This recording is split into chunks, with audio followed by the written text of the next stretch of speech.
2024 के चुनाव के लिहाज से दो बड़े सर्वे मैं आपके सामने रखूंगा और ये दो सर्वे के अंदर वो तमाम सारे सवाल जो लगातार लोगों के जहन में है कि 2024 में क्या होगा, इंडिया की आज के समय पर क्या पोजीशन है, इंडिया कितना मजबूत है नहीं है, एनडीए कितना मजबूत है, इंडिया एनडीए की क्या पोजीशन है, राहुल गांधी की लोकप्रियता बढ़ रही है घट रही है, नरेंद्र मोदी की लोकप्रियता बढ़ रही है घट रही है। ये तमाम वो सवाल हैं जो भी व्यक्ति राजनीति को लेकर के जरा सी भी अगर दिलचस्पी रखता है तो वो इन सब पर चर्चा कर रहा है।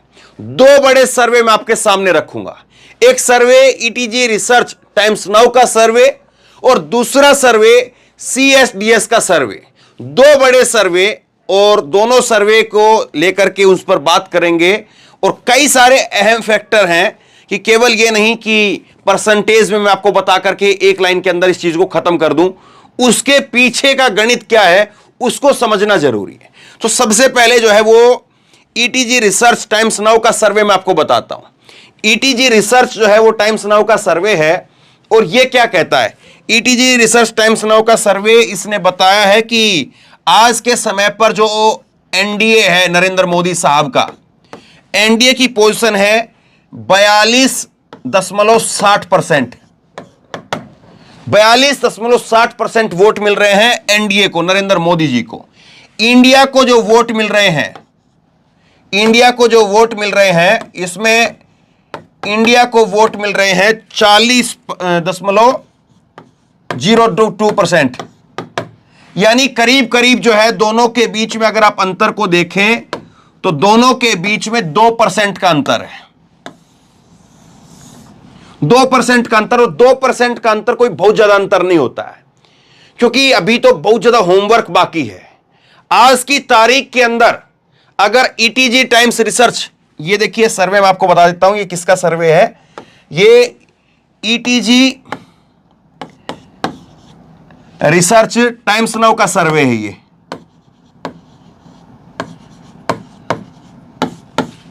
नविका कुमार और जिन लोगों को आप देखते हैं उनके चैनल के जो है ये सर्वे है और इसमें जो है वो बताया गया है कि 2% का अंतर है। 2% का अंतर है और ये 2% का अंतर जो है, हालांकि सीटों के लिहाज से इन्होंने जो बताया है वो अलग है, सीटें किसकी कितनी आ रही है उसमें कितना अंतर है वो मैं आपको बाद में बताता हूं। तो एक सर्वे तो ये रहेगा जिस पर हम बात करेंगे। दूसरा सर्वे जो है, दूसरा सर्वे है सीएसडीएस का सर्वे और सीएसडीएस का सर्वे डिटेल में मैं आपको बताता हूं और इसमें देखिए कि किसको कितनी सीटें मिल रही हैं। सीएसडीएस का सर्वे अगर आप देखेंगे तो सीएसडीएस के सर्वे के अंदर ये मई का सर्वे है, मई में सीएसडीएस का जो सर्वे हुआ है वो मैं आपको बता रहा हूं, मई का डाटा। अब सीएसडीएस का सर्वे कहता है, ये सीएसडीएस ये सर्वे है और ये सर्वे बता रहा है कि बीजेपी को जो है वो मिल रहा है, बीजेपी की जो वोट मिल रहा है वो 39% बीजेपी का वोट शेयर है और उसके साथ साथ जो है कांग्रेस को जो वोट मिल रहा है, कांग्रेस को वोट मिल रहा है 29%। अब आप कहेंगे कि कहीं पर जो है वो कांग्रेस और बीजेपी की टक्कर ही नहीं है, 10% का जो अंतर है वो तो बहुत ज्यादा अंतर होता है। लेकिन ये जो सर्वे है, ये जो अभी आंकड़े आपके सामने हैं, ये आंकड़े 39% और उसके साथ साथ जो है वो 29% के जो आंकड़े हैं, ये आंकड़े हैं मई के महीने में, मई 2023 में। तो मई 2023 के अंदर क्या हुआ था, मई 2023 तक तो जो इंडिया और एनडीए, ये जो दो नाम आपको अभी दिखाई दे रहे हैं, ये नहीं थे, ना इंडिया बना था ना जो है वो एनडीए की बैठक हुई थी। लेकिन अब इंडिया बन गया है, इंडिया जो है वो नाम डिक्लेयर हो गया है, उससे पहले जो है वो नहीं था। तो ये जो सर्वे है ये तब का है और अब आप इसको जो है, इसी चीज को जो है वो आप देखेंगे 2019 के लिहाज से, 2019 के लिहाज से अगर आप देखेंगे तो 2019 में ये तो जो आंकड़ा है, ये अभी आंकड़ा है वो मई 2023 का है। लेकिन 2019 के चुनाव के अंदर, 2019 के चुनाव के अंदर अगर हम देखें तो 2019 में बीजेपी को जो वोट मिला, बीजेपी को वोट मिला 37%। और कांग्रेस को जो वोट मिला, वो कांग्रेस को वोट मिला 39%, ये माफ कीजिए, हाँ 19%, 19% बीजेपी को, कांग्रेस को वोट मिला। तो कांग्रेस का जो उछाल है, कांग्रेस की जो ग्रोथ है वो 10% की है। कांग्रेस जो है वो 10% बढ़ोतरी के साथ में है, और जबकि बीजेपी 2% बढ़ोतरी है। ये चीज है, ये 2019 का ये है, और उसके साथ साथ जो है वो मई 2023 का अभी ये है। अब इसमें दो तीन चीजें और जुड़ जाती हैं। देखिए उस वक्त में जो है, जब ये मई में बना है, तो इंडिया और एनडीए ये दोनों आमने सामने नहीं थे। ये इंडिया और एनडीए दोनों आमने सामने नहीं थे। अब इंडिया और एनडीए सामने नहीं थे, इसमें अगर आप देखेंगे, देखिए एक चीज को समझिए, 2019 में 19% था, तो 2023 के अंदर मई के अंदर 29% है। बीजेपी का जो वोट शेयर है वो 2% बढ़ा है, कांग्रेस का जो वोट शेयर है वो 10% बढ़ गया है। अब दो चीजों को आप समझिए, बिल्कुल तस्वीर साफ हो जाएगी। भाई ये जो एनडीए है नरेंद्र मोदी साहब का, इसमें नरेंद्र मोदी के चेहरे के अलावा, ये नरेंद्र मोदी का जो चेहरा है, इसके अलावा किसका ऐसा चेहरा है जिसके नाम पर उनको वोट मिल सकता है, जिसके नाम पर वोट बढ़ सकता है? और दूसरा जो है वो यहां पर अभी जो चेहरा है एनडीए का जो मेन चेहरा, इंडिया का जो मेन चेहरा है, मल्लिकार्जुन खड़गे कह दीजिए, राहुल गांधी कह दीजिए, कांग्रेस पार्टी के अलावा कितने चेहरे ऐसे आपको दिखाई दे रहे हैं जिनके वोट जो है वो, जिनका जनाधार है? इस बात को आप ऐसे समझिए कि जो एनडीए के जो साथी हैं उनका जमीनी जनाधार कितना है, और इंडिया के जो साथी हैं उनका जमीनी जनाधार कितना है। अब इंडिया के अंदर कांग्रेस पार्टी का अपना एक वोट शेयर है। कांग्रेस के बाद में आप जो है वो लालू प्रसाद यादव का वोट देखेंगे तो उनका एक अलग वोट शेयर है। लालू प्रसाद यादव की सबसे बड़ी पार्टी है आरजेडी बिहार के अंदर, और शरद पवार का एक अलग वोट शेयर है, अरविंद केजरीवाल का एक अलग वोट शेयर है, अखिलेश यादव का समाजवादी पार्टी का उत्तर प्रदेश में एक अलग वोट शेयर है, और उसी तरह से उद्धव ठाकरे को, हेमंत सोरेन को, ममता बनर्जी को, नीतीश कुमार को, इनको आप देखेंगे, इनको जब मिलाएंगे तो कितना जो है वोट और बढ़ेगा। और दूसरी तरफ आप देखिए, इनमें से आधे चेहरे तो लोग पहचानते नहीं होंगे। चिराग पासवान जो है वो नीतीश कुमार के मुकाबले क्या ठहरेंगे, अनुप्रिया पटेल क्या ठहरेंगी, इसी तरह से रामदास अठावले का क्या वोट है, अजीत पवार का जो है वो कितना वोट रहेगा, अजीत पवार को, शरद पवार के सामने अजीत पवार को कितना लोग वोट कर देंगे। इसी तरह से जो है वो एकनाथ शिंदे हैं, ओम प्रकाश राजभर, ये मतलब कि जो एनडीए है वो कुल मिलाकर के बीजेपी ही है। बात इतनी सी है कि एनडीए जो है, ये जो एनडीए है वो बीजेपी ही है, क्योंकि 303 सीटें जो हैं, अगर आज की तारीख में अगर हम देखें तो एनडीए की जो सीट है, एनडीए की जो सीट है वो 326 है, 326 के आसपास, और इस 326 में से 303 सीटें जो हैं, 303 सीटें वो अकेली बीजेपी की है। तो मतलब कि ये कि इस टीम के अंदर और दूसरा कोई खिलाड़ी नहीं है, इस टीम में एक ही खिलाड़ी है, नरेंद्र मोदी वही खिलाड़ी है, उसके अलावा कोई और खिलाड़ी नहीं है। नरेंद्र मोदी के अलावा और कोई चेहरा नहीं है जिस पर बात हो, या जो वोट लेकर के आ सके, या जो भीड़ ला सके, वो कोई और चेहरा नहीं है। जबकि यहां पर इंडिया के अंदर अगर आप देखेंगे तो इंडिया के अंदर सीधा 10% जो वोट बढ़ा है वो कितना और बढ़ सकता है। बीजेपी में तो 2% वोट बढ़ा है, और 2% में और क्या बढ़ जाएगा भाई। ये इन लोगों का अगर वोट मिलाएंगे तो 2% भी नहीं है, बाकी के और लोगों का वोट मिलाएंगे, नेशनल वाइज जो अगर देखेंगे तो वो 2% भी नहीं ठहरता है। लेकिन यहां पर 10% तो कांग्रेस का वोट पहले ही बढ़ चुका है, और उसके साथ साथ इसमें अभी भी जो है वो अखिलेश यादव का वोट नहीं है, ममता बनर्जी का नहीं है, अरविंद केजरीवाल का नहीं है, नीतीश कुमार का भी नहीं है। ये सारे वोट अभी अलग अलग हैं इनके। जब इन सबका वोट और मिल जाएगा तो मान करके चलिए 15% कम से कम जो है, 15% वोट जो है वो जरूर और बढ़ेगा। तो बीजेपी का वोट 40% जो है वो 41-42% आप मान ले कि बीजेपी जो है वो बढ़ करके 42%, मैं ये कह रहा हूं कि 39 अभी है, 2-3% उनका और बढ़ जाएगा। लेकिन कांग्रेस का यहां पर कांग्रेस का जो वोट है वो अभी 29% है। 29% जो है वो वोट ये कांग्रेस का अभी मौजूद है। 29% वोट में कम से कम आज की स्थिति के अंदर अगर आप देखेंगे, अभी बहुत सारी चीजें बाकी है, बहुत होमवर्क बाकी है, तब भी अगर आप देखेंगे और इसमें अगर 15% भी अगर आप बढ़ा लें, 15% भी अगर बढ़ा लें तो 44% सीधे तौर पर, यानी आज के समय में भी कांग्रेस वो बढ़ रही है। मैं कुछ नहीं कर रहा हूं, जो आंकड़े अभी हैं बस उसमें इनका वोट और उठा करके डाल रहा हूं, जबकि ये 15% मिनिमम टू मिनिमम लिया है मैंने, इससे ज्यादा ही होगा। करीब करीब क्षेत्रीय पार्टियों का सारा वोट अगर आप इकट्ठा करेंगे, जोड़ेंगे, वो वोट तो वैसे अगर मैं बताऊं आपको, अगर आंकड़ों के हिसाब से ही अगर आप बात करेंगे तो 12 करोड़ के आसपास जो है वो वोट कांग्रेस को मिले और करीब 11 करोड़ के आसपास वोट जो है वो विपक्ष की दूसरी पार्टियों को मिले थे। अगर उस लिहाज से देखेंगे तब तो 50-50% है। लेकिन खैर अब देखिए वही है कि चुनाव में जो वोटिंग होनी है, चुनाव में तो वोटिंग वही होनी है, 70% के आसपास जो है वोटिंग होनी है। अब 70% के आसपास जब वोटिंग होनी है तो उसमें जो ये आंकड़ा है ये 44 और ये 80, तो वो 80% के ऊपर जो आप उसको कहां लेकर के जाएंगे? इससे ज्यादा वोटिंग तो होती नहीं है। 80% की वोटिंग हो जाएगी, 85 की हद से ज्यादा वोटिंग, वो भी केरल जैसे स्टेट में, बंगाल जैसे स्टेट में जो है वो ज्यादा वोटिंग होती है। बाकी के अगर आप और स्टेट में जाएंगे तो वोटिंग आपको और कम मिलती है। लेकिन एक नेशनल अगर उसका फिगर निकालेंगे, राष्ट्रीय एक फिगर निकालेंगे, तो फिर करीब करीब 80% वोटिंग जो है वो हो सकता है कि निकल आए। 80% 70% जो है वोटिंग जरूर ठहरती है। अब ये इसमें एक चीज हुई। अब इसमें जो 3-4 चीजें हैं मैं आपको और बताता हूं। जन आधार की बात मैंने बता दी।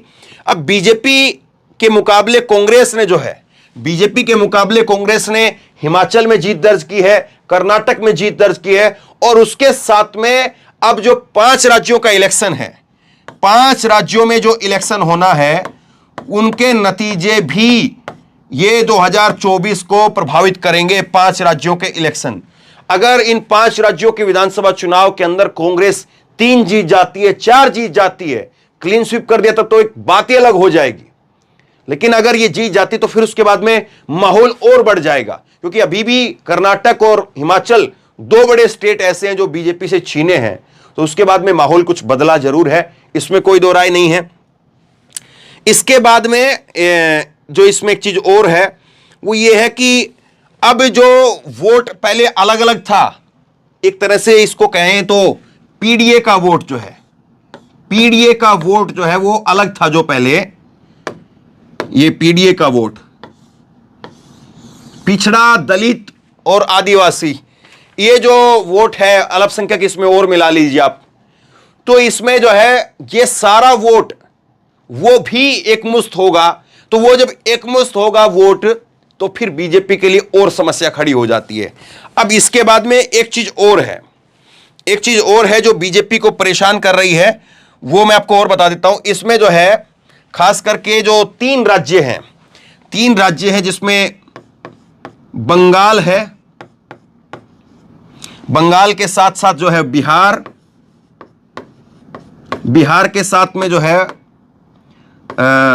महाराष्ट्र, महाराष्ट्र जो है वो एक और राज्य आप मिला लीजिए। ये 3 राज्य हैं और 3 राज्यों में जो सीटें हैं वो 48, 40 और 42, 130 सीटें हैं। बीजेपी के पास में इसके सामने जो है वो 80 सीटें हैं यूपी के अंदर, जहां पर बीजेपी मजबूत है। यूपी में गठबंधन जितना तोड़ पाएगा, जितना नुकसान कर पाएगा, वो गठबंधन उतना नुकसान करेगा। तो वहीं पर 3 स्टेट ऐसे हैं जिनके अंदर स्थिति अब बदल चुकी है, बिहार में, महाराष्ट्र में और बंगाल के अंदर, जहां पर विपक्ष अगर एकजुट हो जाता है तो बीजेपी के लिए बहुत ज्यादा गुंजाइश नहीं रह जाती है। जितना बीजेपी को नुकसान विपक्ष जो है वो यूपी में करेगा, उतना ही नुकसान जो है वो इन 3 स्टेट के अंदर बीजेपी कर पाएगी। तो अभी तक तो यह था कि जहां पर सबसे ज्यादा नुकसान होता था विपक्ष को यूपी के अंदर, तो उसकी जो है वो भरपाई इन 3 स्टेट से होगी। और इन 3 स्टेट में, बिहार में अकेले 40 में से 39 सीटें बीजेपी के पास चली गई थी। अब की बार देखिए वहां पर क्या हालत होती है, महाराष्ट्र में, इसी तरह से बंगाल के अंदर। तो ये सारी चीज है। अब इसके साथ साथ जो है कुछ चीजें मैं आपको अलग से बताऊंगा, लेकिन राहुल गांधी की लोकप्रियता की मैंने बात की थी, उस पर जरा बात कर लेते हैं। राहुल गांधी की जो लोकप्रियता है, राहुल और मोदी, राहुल और मोदी की जो लोकप्रियता है, ये देखिए आप, राहुल और मोदी की अगर आप बात करेंगे तो 43% जो है वो मोदी है और राहुल जो है 27% है। ये मई के अंदर है, मई 2023 के अंदर सीडीएस का सर्वे है ये, कि राहुल की जो लोकप्रियता है वो 27% और नरेंद्र मोदी की जो लोकप्रियता है वो 43%। तो इसमें भी जबरदस्ती जो है वो राहुल गांधी को फायदा हुआ है। पहले राहुल गांधी ये था 50% से भी नीचे रहते थे नरेंद्र मोदी से, 50% से भी नीचे, तो उसको जो है वो गैप को वो भी खत्म किया है। और आज की तारीख में जो यहां पर आपको गैप दिखाई दे रहा है तो 16% का जो है वो अंतर दिखाई दे रहा है। तो पहले जो राहुल 50% से भी नीचे रहते थे, पहले ये रहता था कि 40 जो है वो 40% से ऊपर नरेंद्र मोदी रहते थे। राहुल गांधी का जो परसेंटेज रहता था वो 15 से 18% रहता था, लेकिन अब उसमें भी 10-12% का इजाफा यहां पर भी हुआ है। नरेंद्र मोदी को 3% का इजाफा हुआ है। अब यहां पर एक चीज और है, विपक्ष के तमाम नेता अगर राहुल गांधी के पीछे खड़े हो जाते हैं कि राहुल गांधी हमारे नेता, हालांकि राहुल कहते हैं कि मैं तो प्रधानमंत्री की रेस में नहीं हूं, लेकिन चुनाव तो वही होगा, मोदी वर्सेस राहुल होगा, डिक्लेयर करें चाहे ना करें। तो वैसे में जब सारा एक मैसेज जाता है कि भाई केजरीवाल भी राहुल को सपोर्ट है, अखिलेश भी राहुल को कल सपोर्ट कर ही रहे थे इंडिया टुडे के कार्यक्रम के अंदर, ऐसे ही जो है वो लालू प्रसाद यादव, शरद यादव और उसके बाद ममता बनर्जी, सब लोग जो है वो, अगर नीतीश कुमार और उद्धव ठाकरे, सब लोग राहुल के पीछे अपना पुशअप लगाते हैं तो फिर जो है ये आंकड़ा बराबर का हो जाएगा। नरेंद्र मोदी के बराबर का आंकड़ा, जो 10-12% का जो अंतर जो है वो राहुल ने खुद से पैदा किया है। ये जो भारत यात्रा हुई है और उसके बाद में लगातार लोगों से मिलना, कभी सब्जी मंडी में जाना, कभी बेरोजगारों के बीच में जाना, कभी किसानों के बीच में जाना, तो उससे छवि में जो है सुधार हुआ है। 10-12% का उन्होंने जो है सुधार अपने आप से कर लिया है। और 10-12% का सुधार जो है वो विपक्षी पार्टियां भी जो राहुल को लेकर के आलोचना करती थी, अब राहुल के पीछे खड़ी होंगी तो 10-12% की जो बढ़ोतरी और है वो हो जाएगी। मोदी के पीछे कौन है? मोदी खुद ही है, और उनके पीछे जो कोई है उनका जनाधार कितना है? तो मतलब मोदी और राहुल के अंदर अगर आप देखेंगे, मोदी और राहुल में अगर आप देखेंगे तो फिर चीजें साफ तौर पर दिखाई दे रही है कि राहुल के पीछे जो टीम है वो बड़ी टीम है। मोदी के पीछे जो लोग हैं वो, उनका कोई अपना कोई खास जनाधार नहीं है। किसी का जो है वो अपनी 2 सीटों पर जो है वो असर है, किसी का 4 सीटों पर असर है। वर्ल्ड जो इंडिया वाइज जो है अगर आप देखेंगे तो इंडिया वाइज पूरा एक नेशनल अगर छवि को अगर आप देखेंगे तो फिर अंतर दिखता नहीं है। ओम प्रकाश राजभर को कौन जो है वो बंगाल के अंदर जानता भी होगा, और इसी तरह से जो है वो ये अनुप्रिया पटेल, और इनको चेहरा दिखा दे तो शायद जो है कोई और किसी स्टेट के अंदर, राजस्थान के अंदर कोई जानते नहीं होंगे। लेकिन बाकी के सारे चेहरे जो हैं, जितने भी चेहरे वो नेशनल चेहरे हैं एक तरह से। कोई चेहरा ऐसा नहीं कि किसी स्टेट में आप पूछोगे, 11 राज्यों में तो सरकार है इनकी, तो कोई चेहरा ऐसा नहीं है विपक्ष का जो दूसरे स्टेट के अंदर उसकी अपील नहीं होगी। दूसरे स्टेट के अंदर अगर वो बोलता है तो उसका कहीं पर कोई 1% भी इजाफा वोट में ना हो, ऐसा नहीं है। जबकि इनको अगर आप लेकर के जाएंगे तो मोदी के अलावा, अमित शाह के अलावा, बीजेपी के अलावा मतलब कौन है जो नरेंद्र मोदी का वोट और बढ़वा सकता है? कोई नहीं दिखाई देता है। तो ये सारी चीज है। अब इसमें एक चीज को चलते चलते आप और समझ लीजिए, अभी जो काम होना है ये इंडिया की तरफ से, एनडीए की तरफ से, और जो है वो राहुल और मोदी की, उस पे जो सबसे बड़ा काम होना है, जो विपक्ष की तरफ से होना है, वो काम होना है कि एक सीट के ऊपर एक उम्मीदवार का काम होना है। एक सीट, और एक सीट में जो है वो एक उम्मीदवार, ये एक बड़ा काम है जो विपक्ष को करना है। और इस काम के बाद में जो है वो विपक्ष, उसकी हवा, उसकी लहर कुछ अलग ही होगी। दूसरा जो नुकसान हो सकता है, दूसरा जो है ये जो है बीजेपी, ये अगर विपक्ष ने ये कर लिया तो विपक्ष का जो वोट शेयर है वो तो एक अलग ही लेवल में चलेगा।